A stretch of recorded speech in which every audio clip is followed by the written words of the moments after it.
E tu fatalo fantu sa moa la tu pele nei taimi la fiafi il malu la fengola pa ia le tua ate fo ilea ia o ai la tu fatua ia o malu I ka le sia fia o lo fa pena o ma futa le fiafi fatalo fatu fo I woma pa anga o le tanto asike I minutes lo fa pena na mulmulitai lunga lava o le nei fo page e pe o na ia stofi taitasi fatalofa atu ina yo tanto tuasi na sina yo lo fa pena o na fai pea le fai o talo matu ina atu tama fa na o Samoa ele ngato nei ministry aso se ministry la lo fa pena o na o nai ia le fa na o le tua po o na le tua ma tu te fatalofa to fo se wo fai na mai mo mai le fiafi I so se mea lava I turu ingo le rolangi ai mesi ai le nei atunu o New Zealand ia matalanto le nei kelope fatalofa atu le sofa manu malo Yesu Kristo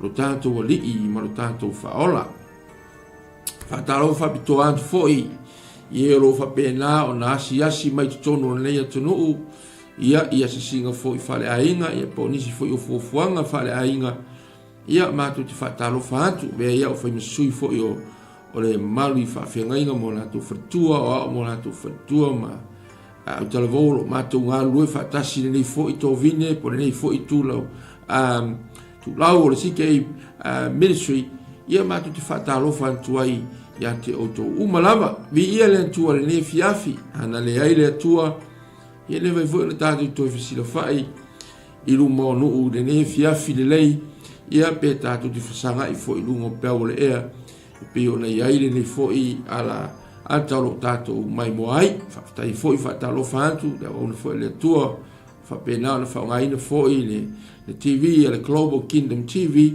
I fa pena na wina tu ai lungo le ia e amola tu le page asi ke ministry ole au langa le fatua o ia ele tasi se ministry o lo fa pena na ona ile nei foi TV e va tu le fa time le fa malo na ona mal fatua ia le ngata fole e kalesia ia mole au nanga ele fatua o ia le fiafi Samoa tatou te amata lava te talo ia tatou whalongo e foi le po se ase whamanosi ale atua mo I tatou nei lava tusi koronito I nei foi ia fiafi lo mātou tamai o le langi whaftai tele lava I lo walofa malawang le lei mwhai lo mātou toi maua I le lava yaso sa iei fuafuanga sa le mwhai lo whatau ina ai le bokalami ia e whaftai o lo ora lava lau a fionga o lo whapena la whasoina nisi o au no lau au whinga luenga ia le leu matu to e maua le nei taimi le lei vi ia oe le atua tamai matu te tuina atu lau upu whao le inga le atua ia I matou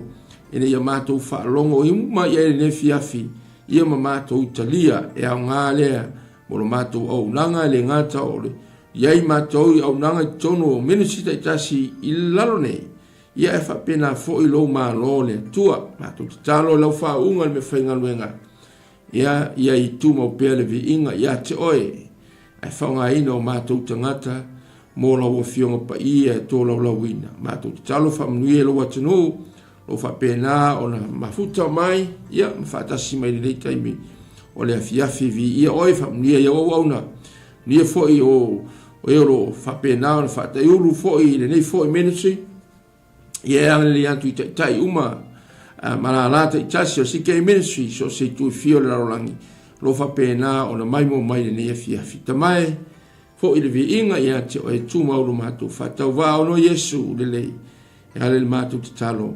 amene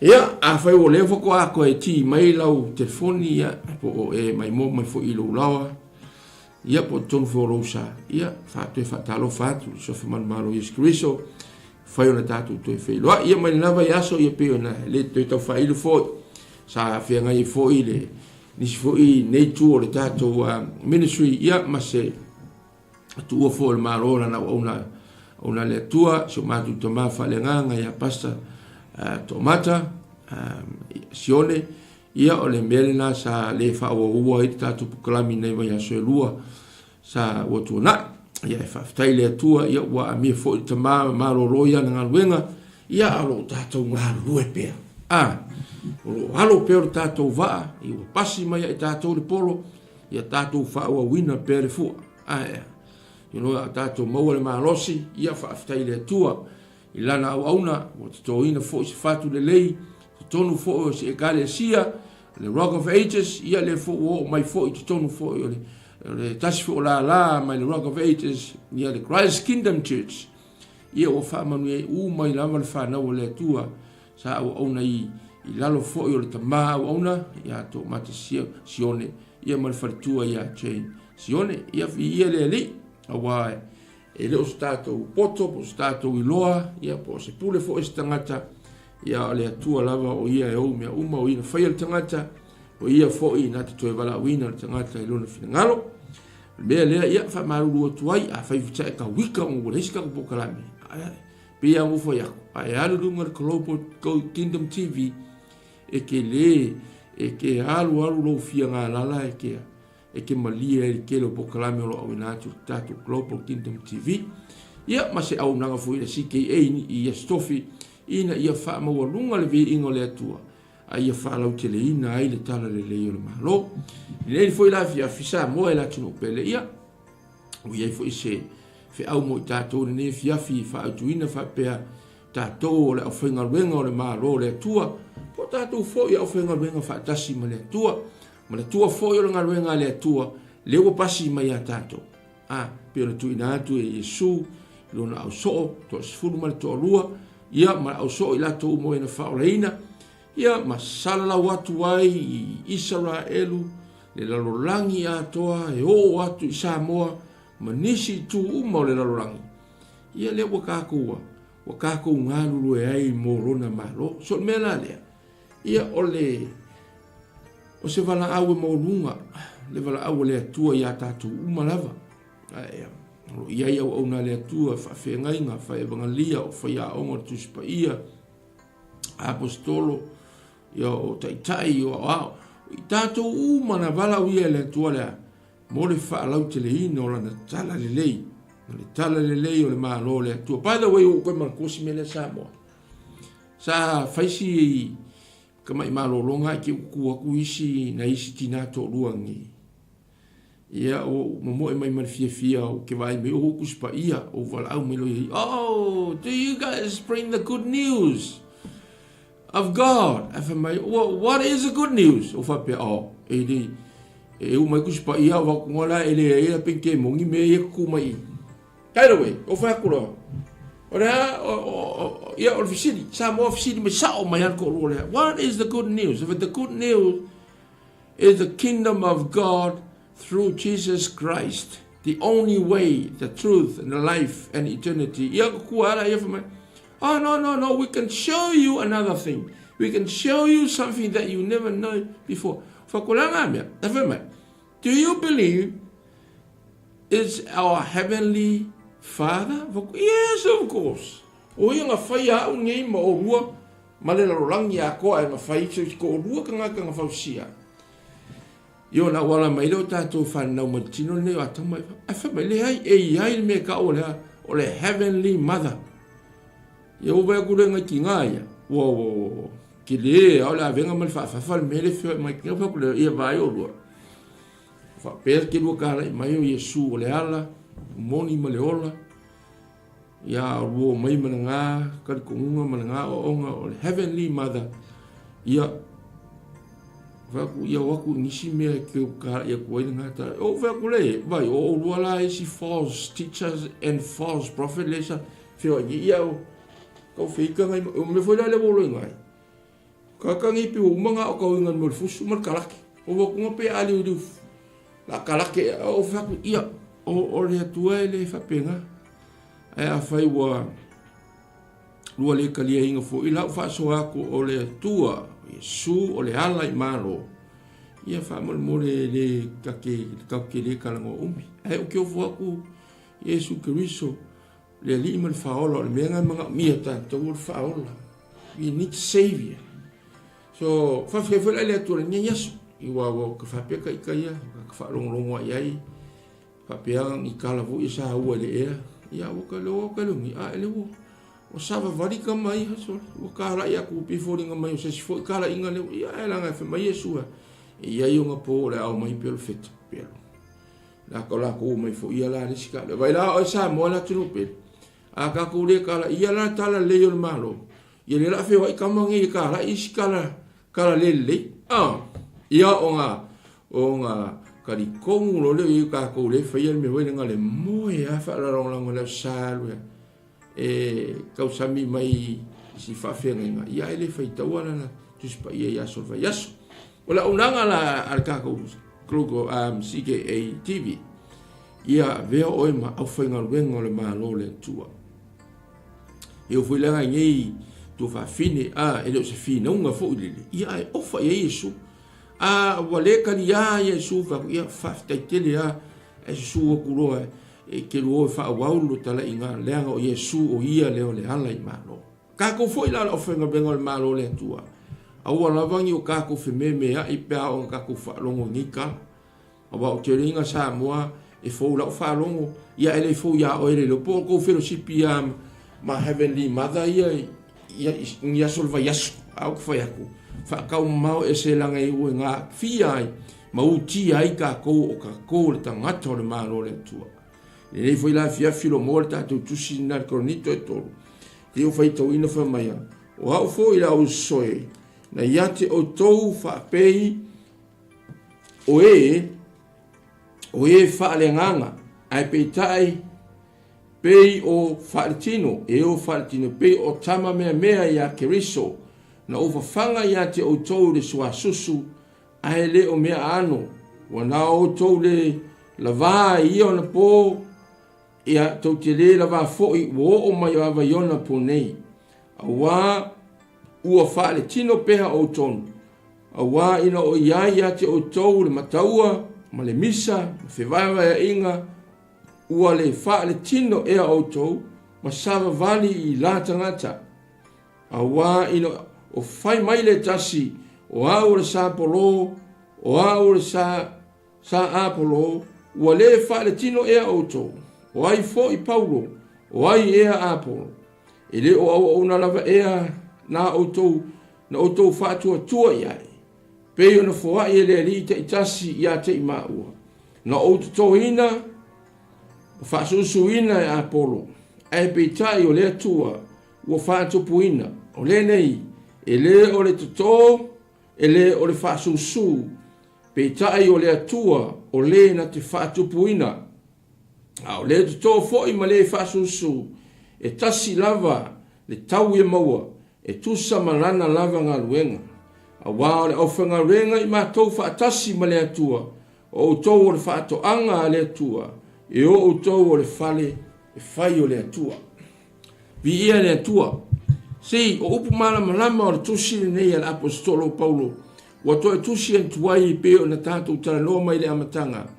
Wa iai se taimi wa fe ese ingai ma ua le to e loto ngata si tasi ai le ka le si e kolenito. Wa tele me fe ese iai, wa tele o onga wofi tutonu o le kale sie koronito, ia pe lava sa mo le ngai vai taimi ma le nei vai tau tantu iai. Se maua o onga le wofi mai lungo Facebook o YouTube, ai pe onga ufa iantu sa moa nisfo tato bukalami ma whaasoa. O I le fionga pa ia le atua tato te maua mai ai le tali o nei mea uma. Ai se a le moli mau le apostolo. Lana tusi sia le koronito le kale sia na whapena na atina ina la apostolo manisio la usu. Iei ma Apolo I tonu I. O I la tau nei a sa saunia le atua ina I atina ina le kale sia le nei koronito. Perawa na tātou loa koronito. Ia ele o se nu e tasista ngata e ona le nu lea o koronito e ese uma tangata. Tonu lava e lengi lo whapena na iei le nu le nei. Ia o tangata le ngata ina ese le o unga I maleata mamai tulanga o nga ia o tangata fo I lo whapena le whimalanga ai e mauoloa nisi fo I tau aloa I olo I fo I manai tangata tau mātitiva fo I lewa I taimi ai sa moa le atunu pele I to tonu lama lao le atunu po le nuu koronito o lo I ai le kale sia le atua e tau le kale sia I koronito me foi le o fele mele ka ko ke ngalu ro ai o ta to le kale sia le tu nga nga ingoa mo fa ingoa ai ia i se nuu po se vaenga o le lau ele le nei o lo tātou whaungaina e whaatutu ai e kalesia ta i tasi. Ha o kākou o le e kalesia le atua. O tātou fo i la o tātou o le awhai ruenga le atua. Au whai ruenga totofi le atua. I to tonu to vine ta i tasi. O le mea le fi whai loa le apostolo Paulo. Ona ua o mai le tala. Ua ola whatu sa tusa le e kalesia i Korinito. I le ngata ina whatu sa tusa ia leisi au auna i leisi au auna e peo le tātou whanongo ia i le tusi. Ia o nisi fo i au auna i tangata e o hao sa se la fionga pa ia le atua i tono Korinito. Ma ua whape nā o ne iai fe ese se inga te tonu e kalesia. Wa le loto na kasi la tau aisea. A fo i la leo kako whanongo i whai mai Paulo. Ngā uma ngaku ea. E avatu mea ai a ano mo o tau Korinito. Ai o le mea lea ngā o la whaakua kua iai o ngā o kou lo tama mea i le tala le leia le atua. Mana malama leila apostolo ilona wala wina sa moa. Me foi leo se lapta inga foi leo mo ka kongi la ofai ngal wenga. E misi foi au lingi kaukala. You know, ele vai ia kwa le pepe e mo kwa iai faspo. Ke kaula ele fa pela. Ai fu ele me tau le o langa fa le nganga por temio le kalesia i Korinito i lole le apostolo Paulo. E amata mataino le ngā luenga le atua. Samoa, e le koe kau whailo ngei mea ua, levo na tātou iloa. Ai nā si toi whamanatu. Nā si toi tātā longo pēa ma se whau. Ai sea, le anga o kākou o le au whainga luenga o le mālo le atua. Lua le o kākou, o kākou kilo kwa le kāle sia wakele. O ngā haru whaasolo a koa ea le mali le kākou le iloa. Oro i aini ai pepe i kongo le kāle sia. Ia o le ua whamela po solo kele i watu ia te utou i whaapei o sea. A o e whaale na au soe. Na au le mawhaia o na tautalatu ia te utou whaapei o e whaale anganga. Ai pei tai o le whaale tino. No tala noa la po solo me ta o le matua whaale anganga. Mai la po solo o kele i kalango aku se matua whaale anganga i keiminga ia ke uko. Langa o koko nito ngai ko ke pepea. Le ala o ke kala ngoa ko ia te otoea. I le whaare tangata, i le tino. Le hei le mawhau, le whalongo mai, kala ngoa aku la apostolo, io mai, kala ngoa aku la apostolo, shefa kasi. Na ia. Mai tanga sa tama mea ia ke riso o tou. Na ufanga ia te o tou le sua susu. Tasi le hanka o le fionga pa ia le atua. You know, o le sua susu. Longo winga la afa pea kako ke loa o le suasus. Longo winga yei melea, male mea ai ano. O le upua lea le atua. Ai fa solo ama in ora mea le atua. Faftai foi la apostolo Paulo. I le mataala fo i le kalesia Korinito.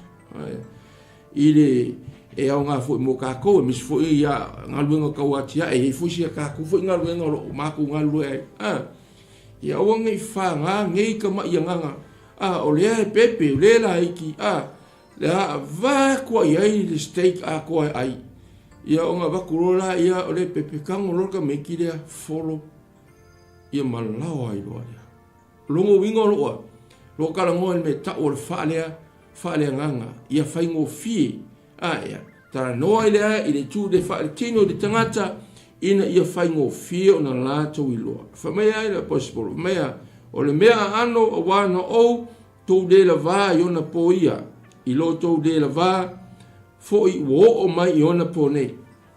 Wā ua whare tino pea o tou. Wā ono o iate o tou le mataua ma le misa ma whewaiwaya inga. Ua le whare tino ea o tou ma sawa vali i la tangata. Whare tingola le leka langoa i le apostolo Paulo. O ngolo i aia le mea lea. O le whemisa fe vai inga. Sa moa ele koe kau whai ilo vai o le ai ko kupu ai o ngā pongi. Ilo i ele misa. Le mataua. Mea umangi o lo ko kongu le. Ko kongu le kalesia le li. Mo fiangi e kalesia e maua i mea ia. Ele koe whai ilo le mea sa moa. E ko kupu ai o tonu e kalesia. Ai au ngā lale koe lapa tai mo kako. Le au ngolo i ai kako la ofenga wenga whatasi. Ma ke riso Yesu po le malo le atua. Kako la le o la ofena winga le atua. Kako kea I loa le lei unga fuafua le kua inga mea. Lea vai taimi ma lea vai taimi. Ia ma mea ai wha le anganga e whetaui molea. Mole lafu ma moe le atua. Po o le whanau le atua. Vi ia le ni awa o ngei mea. Pia nga whaia kufo isasi wha son Samoa.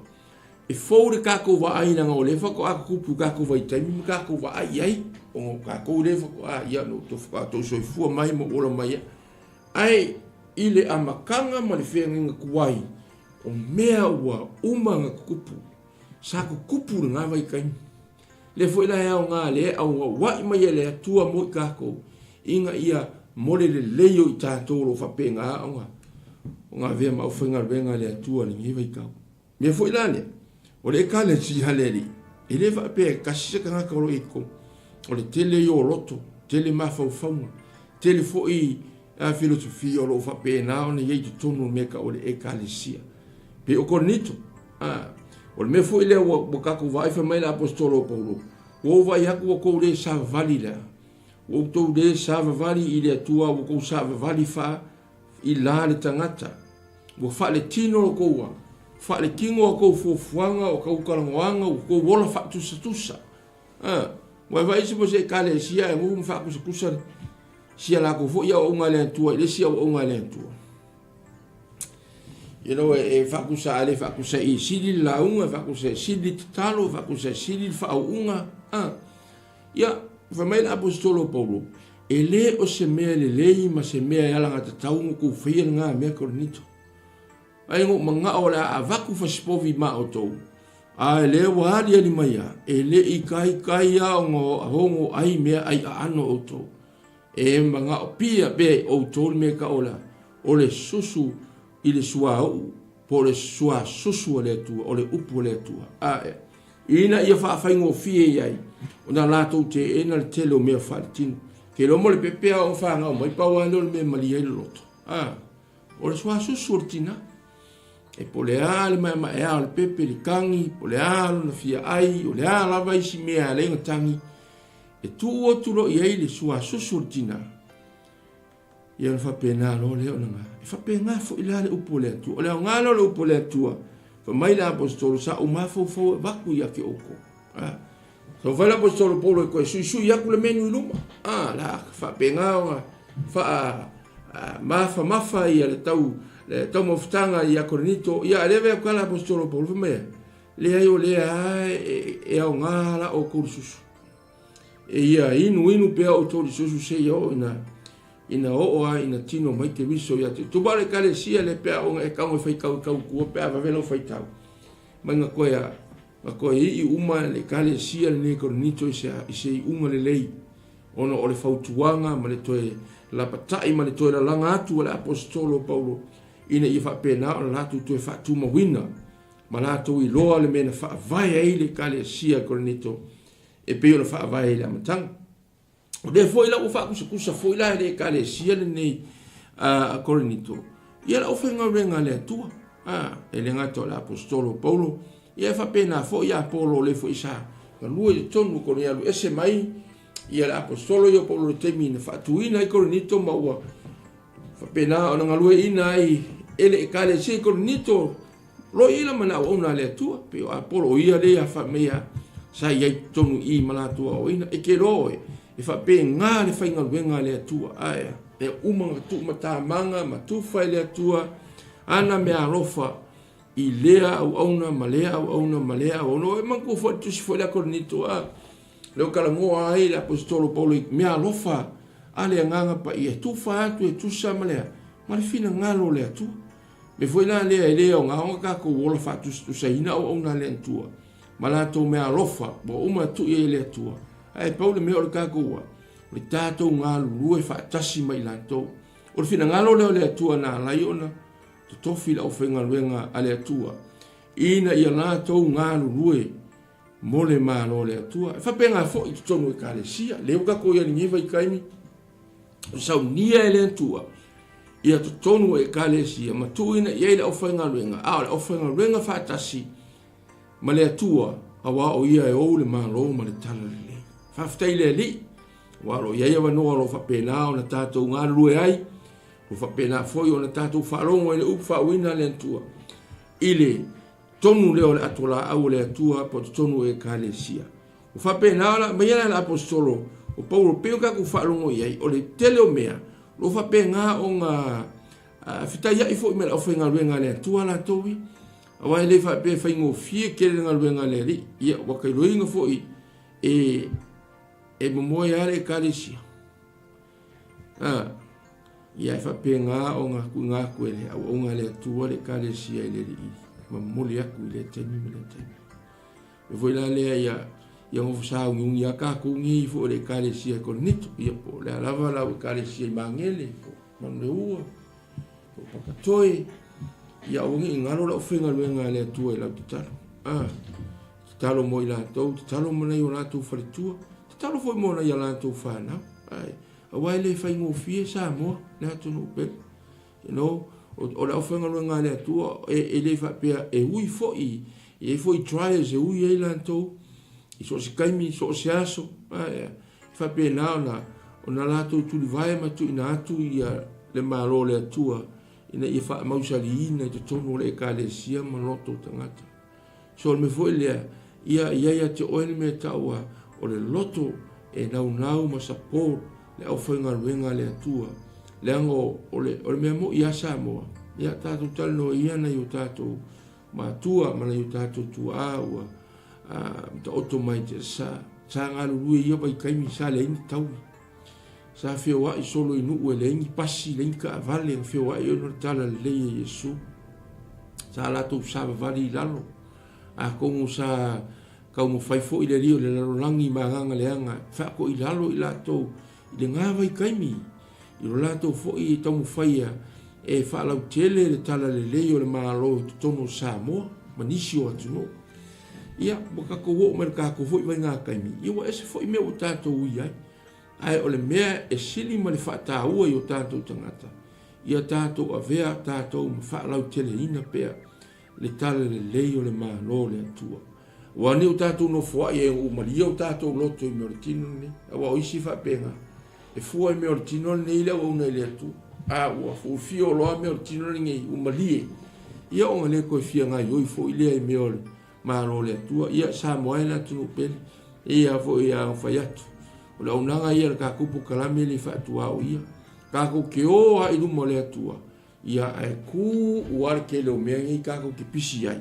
Makako vivesi i lalo ngai funga ele ioi whaafitai le atua pa kako o mingi kako pese e vai mangi si mea ma ngai a mo tātou ai kako ke leo ma se mea aisia langa fo i ele ngai mea e lalo le langi ao mea tā ua kako ke o ma kako ua fu fio le wala au le atua e lo soi fua mo lo tātou o langi me fo i le whaafitai le atua o lo ia ia wanoa au ai fiu kanga kasi si o o e mai mo mai foringia fiafi me vapea ele ia sa vanoa o te awa unai ola le mawa ke le avangoa no ngolo le kalangoa ia o unai le atua vai a kwale atua pe ki le fia ngarue le ingalo fi fa e kongo le kalesi me fo le ka o moloto ile o singo fuanga ka fa hoises o no fuanga ta pena ai tato o no fuanga fa pena na o tawina ai tato vai e a o tawina i fo i tato o ngo le tātou te iai me ka o taua whaaleanga,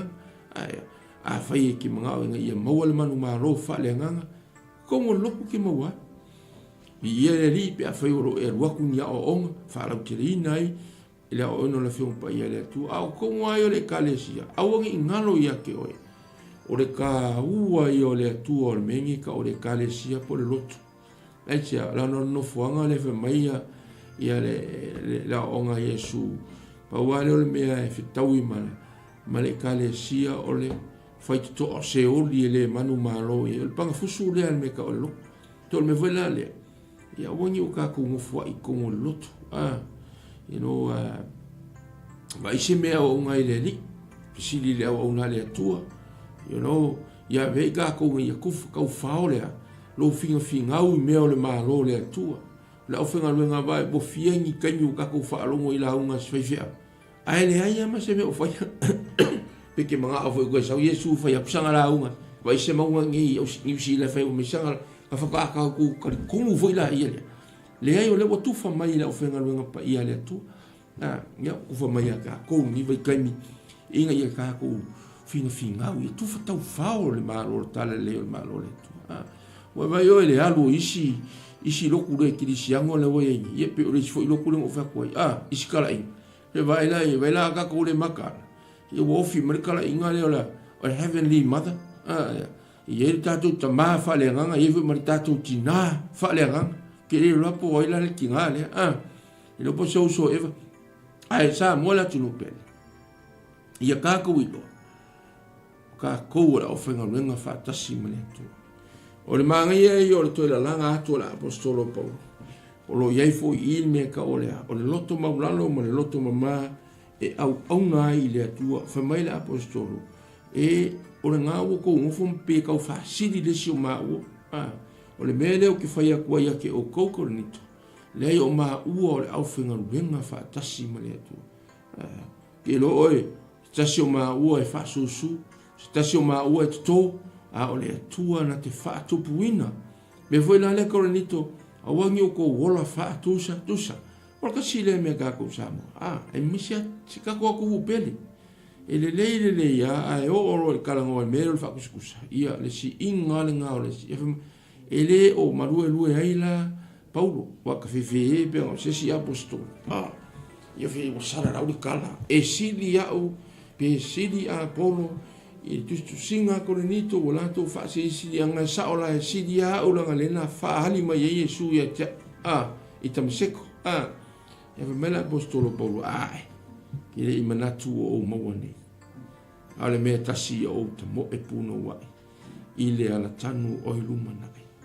Ma vava ai atu ia Yesu. Tātou la o whenga luenga pa ia le atu. Ka koua umana tu mana anga le atua o kou whaiva mo tātou tiute. I te tonu o e kare sia. Se me fo lo e au auna i le atua. I lea vai aso, ma lea vai aso, i lea ma aso, ma lea aso. Ia tātou au auna ma le whamau. A wanyu ka kou peo koronito. Kale sia lea. Ia peo nga kouroa. O le kale sia fo i tumu i whale nganga ua. Le eise sia, le eise mea lofa whale nganga. Le tasi le kale sia lopa pe ngaunga. Mai la apostolo Paulo ua fe a inga i fo i onga o mea lofa whale nganga. Ua hola wha kusa lesi mea lofa i lesi mea lofa. O le fo i la koe wha manatu fo i la apostolo i inga ia awangi i aili manatu lea. O sidi ai sidi leisi lesi. Ia whaasiri ina lea tua e umea uma. Me fo le ka ua kele o kaku ngalulu e ai, tonu e kale sia, i o kaku o vae ma lima o le tala le leo le malo lea tua. O le kale sia e atina ina lea, i itu tino ese, po o tangata ese o lo whapena au auna i tonu le kale sia. Po le tino keriso, ina ia tātou ngalu lue matala ia le tala le leo le malo lea tua. Sa moa kako le makala le ualia i mai lungo o te whailangi i menge o Facebook ma YouTube mewa o onga uale maus oka. Ia mele me maka ukia ele alu isi mo le whaikausu se kwa i commentary. Ia le lau o mai i ma onga le ia pēo kakala ku sa moa whaitaula ku sipa ia. Awa ke pole fuengia o onga mangisi mea. Lea ai fia i loa se kala inga ma se kali konga mongi o tu spa ia, whaikau tu spa ia. Awo ki whaikau o fua ngisi kala. O ki whaikau o le haro. Vai ia nius le lei. Moa me ki viva me penga. Ia nius le lei o lo sawai. Ai kako makala langa o le ua. O sau wha hafilim. Kau kia le mele wei. Sa moa. Kako la o whenga luenga whatasi me tu. Le ala koe kusi haku la apostolo Paulo. Kore leto. Whaamale mo le ia ia kuul mea ka o lea. Kuul mea o le ola whakusakusa. La ku whakusakusa la maa ua. Ma apolo o maa ua o le au whenga luenga le atua. Mo le maa lo le atua. Si, i lalo ngi lalo langi ma ngifunga ele lo kako ngā lua isa moa. Ia le koe kaumaki. O winga i o le lalo langi. O winga i o tangata wha le lalo langi ha. La ko ki whakusakusa mea. O kako o ka ngaka o le atua. Ele whakusakusa ringa pe whaatusa. Se me o kako whaia ele isi e uso awa ona. O kako ke ngānu lue whaatasi. mo le whaalau te le ina o le tala le leo le malo le atua. O le kasi le mea le whaangoa ngoa i kere sa mo le kere ngisi kaimi aisea. Ia wa koe ai nga i a kako. Usa ua le tau i kako ma le lorangi lele kaunga ko wo i e whaisegi. Se ngā luenga i ngai whaola inga le lorangi. Ia ai pe wa koe kau i fusua kako. Pe o le mele wa ingi ua. E whai a le mea ia e. Era ar kali kungu ar kanga ia wa iloa wa vi i ai o ia i o le meanga. A o le wha manatu le apostolo. O kako o le au whinga ruenga whaatasi ma le atua. Pe fo le ia ongi o kako manatu whaapito. A koronito ia wa ila langona ia. Ia mere wa whamela apostolo. Ua o kou whaakusakusa inga. Ma ua o kou wa iaku wa peia ia ma ua ma le apostolo a Apolo.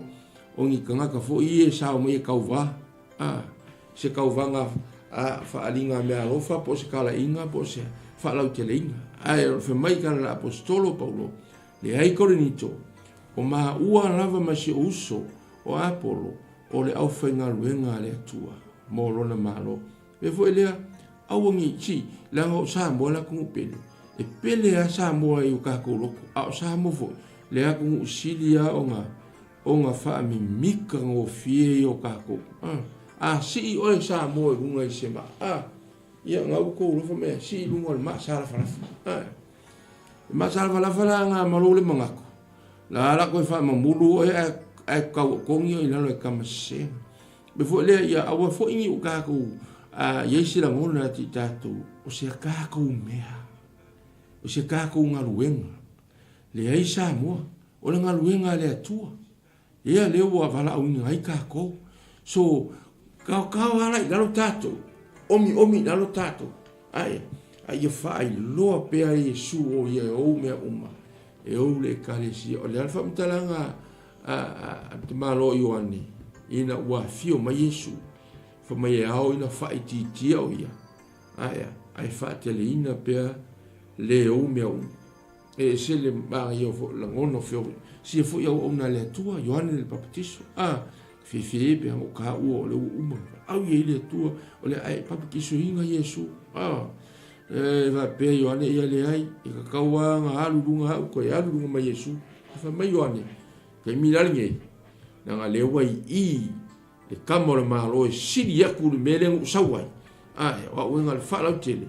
O le mele o le a whaai ti aia u ne Ioane. Ia ai whaatele ina pea le o mea uma. Pe ure malo. Samo. O le songa uma mea uma. Ile nga ka le songa mo mako ngi. Wa wikongu fo ima. Wa ia ka le sia. O le songa fo imo kako fo ngi kanga karo. Inga ia ua nyo kako ia le mea o le ora whaatusa. Whaakuskusaku whai a o ngai lea ia lea.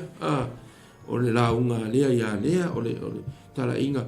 E kofu al te ngata ia malanga mea alofa ngā mai e le atua. Ma le whaau unga ngā tu ia e le atua. You know, a le wha maroro mai, le si wha whianga. Ia o le si wha whianga ia. Poto antu i le upo, le poto kaukala. Se mai. Le se le ta mai o le atua, ma tu ta manga ngā mea alofa. Kako, oi se manga o aia. Le hiri, kus kaua ngā whaiwhi au la, kaua peo la o whaiwhi au. Ine esa kako whaiwhi le peo la whaiwhi au. Awa ele la fonga la apostolo Paulo i le mele, ai mea alofa i nkufu, malikala la apostolo Paulo. Korinito, e o whaakusa la le kamaro le tino le tangata. O ngai iai le au ngā umo i tu tino o le tangata i le tangata ato. Mea la apostolo Paulo, vai. E o ele lima ma le vai ma le mata e au ngā. Mea la apostolo, e o a i tu tino mata ngā. Malea male vai ia whaasenga i fo e Samoa ngā upu tu lo ai kau ia kau ngai mai se i tu tingo matanga i te peo no le tōtonga o le tangata those small intestine i le fi kalango ai kako le kero me kalango le vai ma le lima ma le mata o mea ngā whamela apostolo e o a ia i tu tino matanga a mai para apostolo Paulo ai ta ua i le tino fa feo o fe tai testa i ka ko me ai Poi la ngā kama ia se asa kala ngoi kako. Ia, mai tu tino matanga sa mo ngai kisila fia. Ia anga le ngai lai ku kingo. E fa fea nga fa kingo isi nga lue nga le tino. Mi fu ile le kau yonga kako wa. Mo kako fa kuskusale me alo fa lea au na. I le tangata. Ua umanga sila fia ele atua. Le mea alofa e tu fa atu ilea, malea. Ale ala se mea alofa o fa manguia ai o ele atua. Alu mare ako. O wa koe whaka. Ai ke ngofo lo ma whaka usar. Lau mea alofa. I lesi mea alofa ai lo e whitau i maka ua. Ia kupulo i ngare mea. Ma walo ka ua peo koronito. Sili a apolo. Pe ia e kau sili aku ia e ofo i mea kala kono ofo ia pe teo kefa. Pe ia kau sili aku kefa i roko olu. Leo o paulo ma apolo. Wala boile la ngona fo ili asia. Langa ai. Ho olo inga whale kingo kako. Se lo kako ma le wha vaiole. Wha vaiole tale lei. O wha upenga ina i tātou e le antua e ala i mea rofa le anganga pa ina. Me foi le kako ke maa ofa ai, a sa moa le atu nupe. Ta si ale nganga pa ia e malasi ana whaminianga. Lasi ana mea rofa. So me foi le. Ia, nga, pia ufa yaku sa moa. A whai ua walu piri onga le wei laulanga. Ia, o le walu foi ngā oa. O mea rofa le atua. Wow. You name it. Ai kaonge e alo e po o se fō mai. Alo le vai e kusi ngā e le structa umor kingo ngaka. Mai kangole e lisi mea. Mo vai. E le ngā o vai mani mani. E o mea ngei o ngope o meini ia le kau ke mawhau ia i kiro kaimi. Ai le ngā o vai mani ma sea. Se i tu tino le tangata. A mu sele le tino. Se ao zo tino, se ao zo maso. Se ko inga mea. E mai le mai maufa. E sa o ana le apostolo. Langa kusi mai le nganga pa ia. E tasi le nganga pa ia. Ai matalasi ana mea lofa. Ia, tāmua. Le ngawa iau o finga ngalo le kākua. Le tātou fo ile songa le ngie fiafi. Ai peongu faya. Koe fa mangaku le kākua kusi ngie fiafi. Inga ia awangi o kākua iai le langona le ngai noe konito. Aisia. Fōringa mai le ready for me apostolo. Sole. Ele i ready o kou mea ka o mea ia ano ngu mangaku waku ngā o kou mea ia ano. A lewo ki utilo kungi. Ele i ready ya o kou vai. E mo i o le fionga pa ia lea tua samo. Ke lo isi. Waka i fase fulu kau sanga i kongo loko. A le kau kala mea kau kala le pepe. E kau kala ia kau mui. Kau kala i whaita kala. Kau kala ia i le whimisa ai. Wha mawarunga. Ia. E pula mai ama kwa e vai a kwa maunga. A waleva ngai ko kongo le me ka ole. Ole e kale sia le atua. O ka ko lona fo ila me ka ole kale sia le atua samo. Mai le ko ka u fai lo samo po poko i tu spaia. Ole o winga le kale sia ua va vai e se ina mai. Sa ola fa le kingo, sa ola fa mawalunga, sa ola i le ana ko inga ola fa le kingo ele sai. A le ko vai se mai o e ke ola mole. A vea ma e kale sia po le tangata vai e se ina mai ma tu ina atu mole atua. Bore ngā luenga le atua. Peangu ka ua fo si tasi fo kale sia fo i tātou. Le wha atingonga ma le wha ma le wha atingonga upula e kale sia. O le maangai ai. O le ua vai e se mai. E alanga e vai e se me kisau ke ingu wha mankunga ya.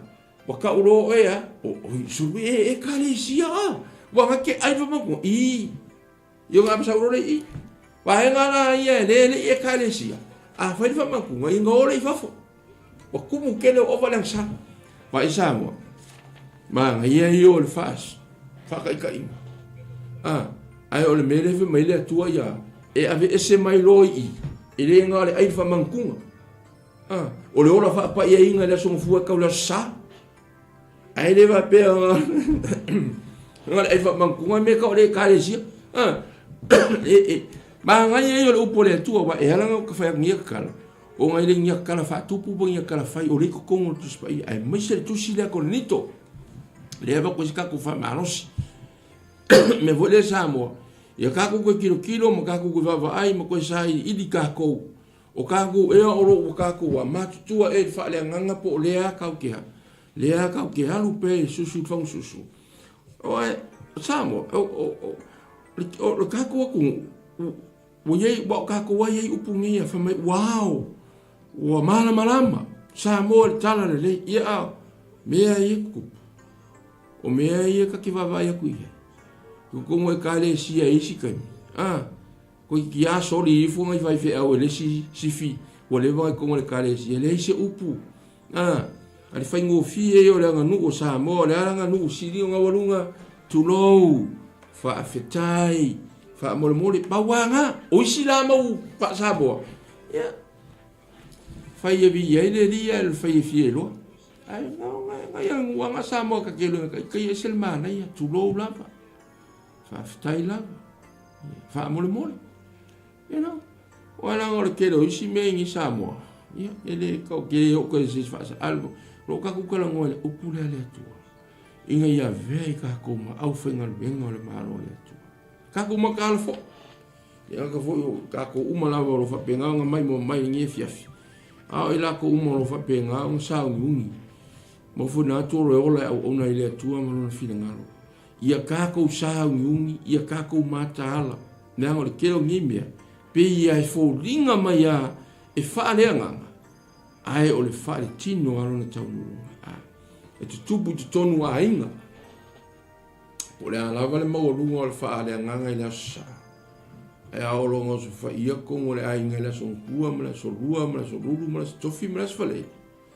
o inga woki ako ai le upulele i le atua au kako kaunga asonga fua i le aso me nga nila patai mai Yesu mo kako we kau mai kau sa mo ale tala fitala nga Yesu fa mai ka kau le aso lona le ang e do le anga vo le wo fusi o sa kam pe wo le anga vo le wo bo ka wo fusu mo ses e fa mai ka Yesu o le mele ka o me ka o le trials o me tupu pe le leila pe le anga o mea ia fa mai Yesua e ka ko ke ui ai le aso e ta tau le aso malona le anga e ta tau aonga nga ka ko ui i fa fita uli to fonga ma le fa so songa i aso umol ka ko wona me nga le nga o ka mo fai le fa to sanga por fo ma ia a fa na mo le pepe ka uma ko i po a e le o ulu pepe a e pi pore ia la lui fo le nga tu le pepe inga ia mau le me ka ole trials el kamale le pepe le po ola po sa ngu le se leo wa pepe o mai ka nga kai mi ai fa o mai ai kami lo fa kai yo fa me le Yesu e ka kawa ile aso lona le anga le ale wingo le kala ui le fa pe mo pe lola ki a polo ma fa e sawa ya so a fa mai e ala langa kau inga ia fa malo si ai pe ka ua ya so ma so langa o ka ko la fa nga wenga fa tasi ma le tu me volunga ia keulu na tu malo ma fa sabo la i ka mi alo la fa o ka ua ka nga wenga ka ua se le ai nga wenga le atua ai o ka koula ma Yesu ka ko ke au fenga wenga fatas ai vai que kusinga la apostolo Paulo mele fe meia o que riso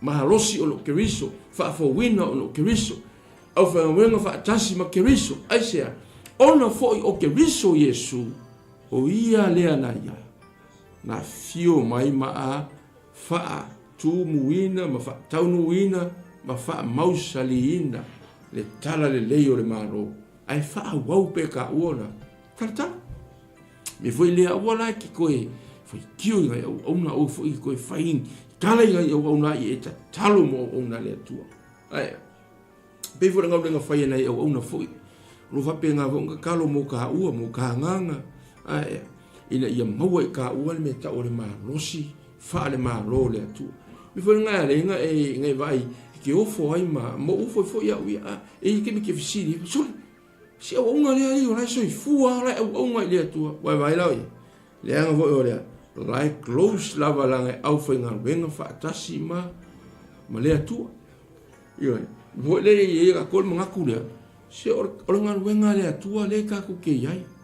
Orangan wenga Yesu ole ekale si a Yesu. Ai avea I ka ua ma au whainga wenga whaatasi. Ma Yesu ke viso. Ea tātou te ta watu ma whaatalatala ina atu le tala le leo le maalo le atu. Ai Yesu le ka ku whaalongo e. Le ma watu se tasi whapo kalame. Mata ngo fie a. Lea la tātou whaalongo le tala ia ai. Tala I se ainga I whapena ona alofa ia e tali maalo ala ua ia e sawalako maalo e leo sea. E leo se si maalo.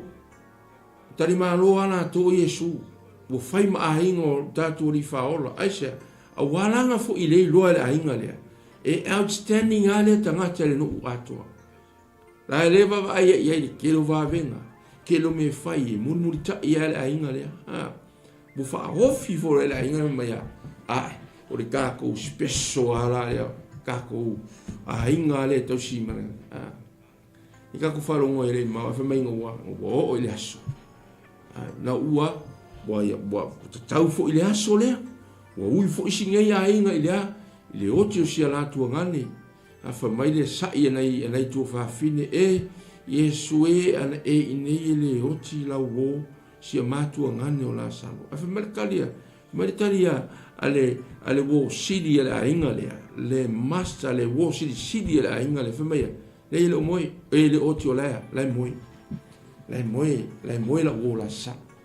Mi fo lea, ai lo le ka ku nga lu fa tasi ma Yesu si po a me e o po a me ka ku ke uye po a I fa fi ka uri fa penganga a ngia mai o ka ku kia fa au au pe ka ku au nanga ma le tu a wele ngalo lava le sa nuanga se tamba fa le nganga le au tu o le malo ya to mata le alo fo po mata le uma sioni ona na tala le fa mai ate matu uma ko amaro loa I no vala au mai le tu wow what a statement ma fa mai ki nga fa ko get na fa na u ma to e tama no le ato toro ma no si tino mo fa una nga luenga o lana tala mai se I longa I vala au mai le tu Fako ama lava fo ingala na ona. So se lu tau fo ile mo ka ko yang ko ma ko fo fa na fo le nganga sa ona ila lu tamba ia ka ko mo mo mission ngif yaf se ilonga ya bala au mai lu tato o tua. Ki lo la po solo le ngala au ku ile tua. Mai o mema tu wo mai lo tino ke vala au ku ye ave sea. Fa tolu na au ka malo ese. O wala o ka ko ngaka kinga. Ke ime ho me o kaku kangaka o tātou tino le ngaka whaavatu ia o tātou o nanga mara kaku ko mwhai. E ui o kaku whapea pule tuai se o karela wa. A whamati tala inga lea tua. Whamati tala inga lea tua. Yesu lana apostolo whamaya walava lo walofa tu noa lea. Walava lona lofa tu noa. Le ale wingo le saunuanga Yesu. Oyo wa ua. Yesu nga fe mai fo o fa ola mo fa malolo nga ki le fa malolo mai ma vese ma na o Yesu ina ia fa I lo le authority ma le mana le o ia ave le apostolo e au na ise yo le aso vala au mai le tu that's really good yo ka ko ska mai bea mai bea ko fa ma mai mai bea us yo du tawina ka ko ta mo le upo le tu au ka ko o fenga luenga fa ta ko ko fai tau fai bunga e valu se o le ival nga fe mai apostolo fe mai o le to foi ma le fa su e tasi lava I lau fe mai la bosco o le to no paulo o le fa su o apolo mo e tasi ai lau si e vai e le fe ese Cornito. O wako ki fese se ai o ma ua maro uso Apolo. E tasi ai ma ua o le ofenga ruenga fa tasi mle. Fa mai ai e ta itasi ma lona lava tau I maua. E tusa ma lona lava nga ruenga. E fa la lea. Fa mai il mandino le upo lea tua. Kako kele o le mea lava ua tofa ina ma fa nga ina o lea tua. E maua le taui.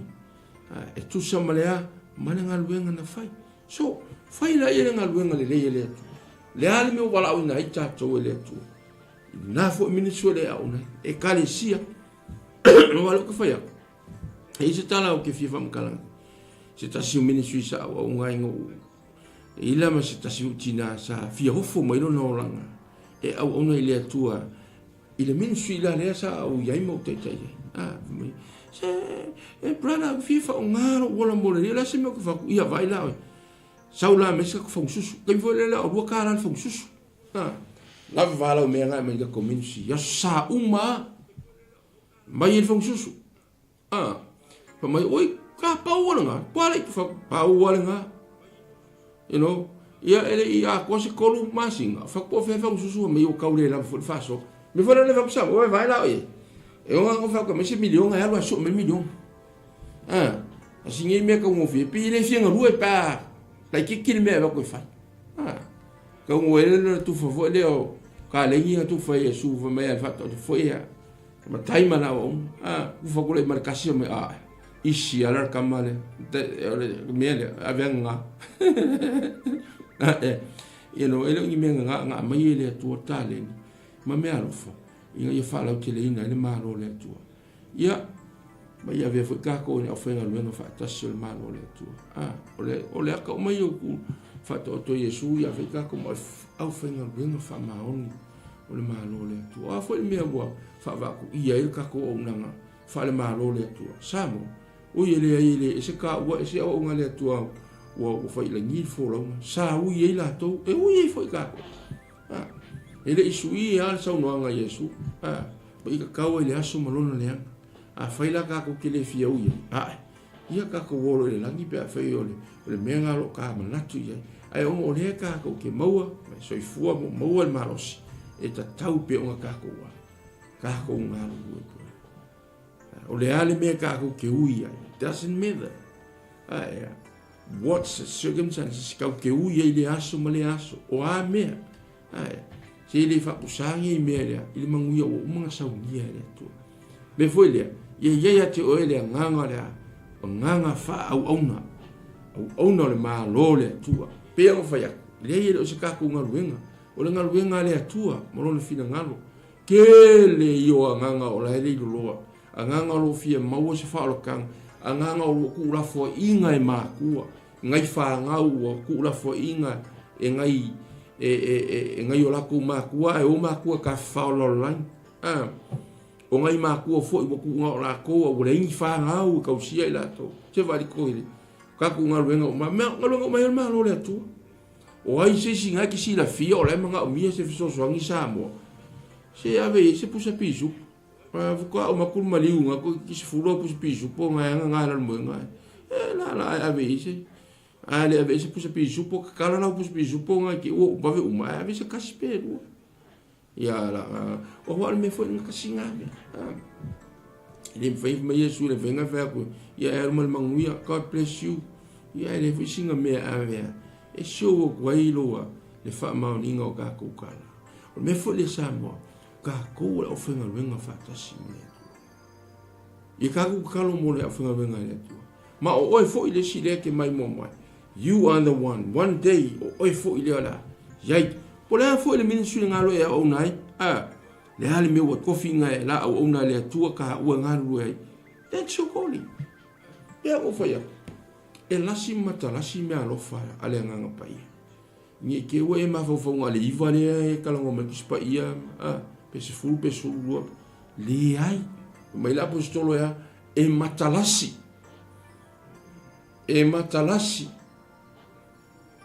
e fi wala nga fi kuku nga in kala i fai aku afa mai ya valu pilionga la langi lo nga ya e valu pilionga foi me alo fa pe ova foi me alo fa le tua la o ka ko fi professor e nga li va bo ele iva me alo fa ole tua ya me nga fe mai a kusi me nga fai le tua e yesu ele o file la langi o va venga ona me alofa me kupu me mana so me foi le o oe maka ua matatu o le ofenga venga fa tasio le malo le tua falau te le tala le.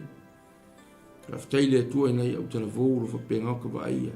Me o shopping center o lato tala ia ele malo le atua. E ala ile moli mau le upo le atua. O pesenga. A fai foi o lo skau su ese me ave ilo leo ma nga ia nga pese se. Ave mo le li. Pa ese mensu ki alo e ofo i ilo o langa ki pese. Ka kempala. Ka peis mo malo le atua. Ia o le halu va solo ako ka ko lolangi. O le lolangi. Ia le raka fai aku sa mo tal mo ia. Ele ai ma se mea mongi ia o iai. Le lolangi le bo kele ngai kanga amaka mai kongo. O e kale sia la ko me alo fama. Ala ko gift. Mau alo e kama se o lolangi. Ia. Me nga ale o ki kongo pafu me o ki sumipu. O e whainga kamai. Me vula le kako makala. Ia tato o ti limo le atua le kako ki ngā rue. Au aunga ma whalau te leina. Le tala le leio le mahalo le atua. Samoa. Kako la o whenga me patas. Whamai la apostolo Paulo. Io ga uko. A polo whasusu. Le atua le te whatu puni. Mea le akore nito. Ku ia ngā mea ko ki whaio. Ko wha se ingo maua. Fōringa mai ngai ko ki wheso sui lava ele soa susu. Ai o mangaku vaku mea a ano mo auto. No tara noa lea. Ile matua whalea nganga. E ta tau na ho iai. Me fo ilea. E o ngā fo i moa au ma kako uma Samoa. Inga ia kako va ai whaale ma lo le atua. Si. O ka u vai sin. O uma o ngā. Set apart for God. Set apart for the kingdom of God.